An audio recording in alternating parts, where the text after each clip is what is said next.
K ಅವರು KCET second round ಮತ್ತು neat ನ ಫಸ್ಟ್ ರೌಂಡ್ ರಿಸಲ್ಟ್ ಅನ್ನ ಇದೇ ತಿಂಗಳು 19ನೇ ತಾರೀಕಿಗೆ ಪ್ರೊವಿಷನಲ್ ರಿಸಲ್ಟ್ ಅನ್ನ ಅನೌನ್ಸ್ ಮಾಡ್ತೇನೆ. ಈ ರಿಸಲ್ಟ್ ಅನೌನ್ಸ್ ಮಾಡಿದ ನಂತರ ನೆಕ್ಸ್ಟ್ ಪ್ರೊಸೀಜರ್ ಚಾಯ್ಸ್ ಎಂಟ್ರಿ ಇರುತ್ತೆ. ಈ ಚಾಯ್ಸ್ ಎಂಟ್ರಿಯಲ್ಲೇ ಸ್ವಲ್ಪ ಬದಲಾವಣೆ ಆಗಿದೆ. ಏನಂತಂದ್ರೆ KCET ಗೆ ಎರಡೇ ಚಾಯ್ಸ್ ಕೊಡ್ತಾರೆ, ಚಾಯ್ಸ್ 1 ಮತ್ತೆ ಚಾಯ್ಸ್ 4 ಅಷ್ಟೇ ಕೊಡ್ತಾರೆ. ಚಾಯ್ಸ್ 1 ಹಾಕಿ ಕಾಲೇಜ್ಗೆ ಹೋಗಿ ಅಡ್ಮಿಷನ್ ಮಾಡಿಸ್ಬೇಕು, ಇಲ್ಲ ಅಂದ್ರೆ ಚಾಯ್ಸ್ 4 ಹಾಕಿ ಕೌನ್ಸಿಲಿಂಗ್ ಇಂದ ಎಕ್ಸಿಟ್ ಆಗ್ಬೇಕು. ಇವೆರಡೇ ಚಾಯ್ಸ್ ಕೊಡ್ತಾರೆ. ಓಕೆನಾ? ನೀವು in case third round participate ಮಾಡ್ತೇನೆ ಅಂತಂದ್ರೆ ಚಾಯ್ಸ್ 1 ಹಾಕಿ ಕಾಲೇಜ್ಗೆ ಹೋಗಿ ಅಡ್ಮಿಷನ್ ಮಾಡ್ಕೊಳ್ಳಿ. ಮಾಡ್ಕೊಂಡ ನಂತರ ಕಾಲೇಜಿಂದ ಪರ್ಮಿಷನ್ ತಗೊಂಡು ನೀವು ಥರ್ಡ್ ರೌಂಡ್ ಗೆ ಪಾರ್ಟಿಸಿಪೇಟ್ ಮಾಡಬಹುದು. ಇದು KCET ಸಂಬಂಧಪಟ್ಟಂತ. ಓಕೆನಾ? ನೀಟ್ ಗೆ ಆದ್ರೆ ಚಾಯ್ಸ್ 1, 2, 3, 4 ಆಸ್ ಯೂಸಲ್, ಯಾಕಂದ್ರೆ ಫಸ್ಟ್ ರೌಂಡ್ ಅಲ್ಲ, ಚಾಯ್ಸ್ ಎಲ್ಲ ಕೊಡ್ತಾರೆ. ಓಕೆನಾ?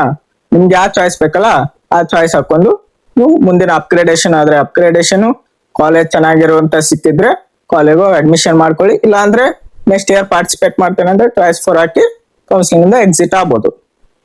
ಮತ್ತೆ ಅಪ್ಡೇಟ್ ಗಾಗಿ ಈ ಚಾನೆಲ್ ನ ಸಬ್ಸ್ಕ್ರೈಬ್ ಮಾಡಿ ಮತ್ತೆ ಲೈಕ್ ಮಾಡೋದನ್ನ ಮರಿಬೇಡಿ. ಓಕೆನಾ? Thank you.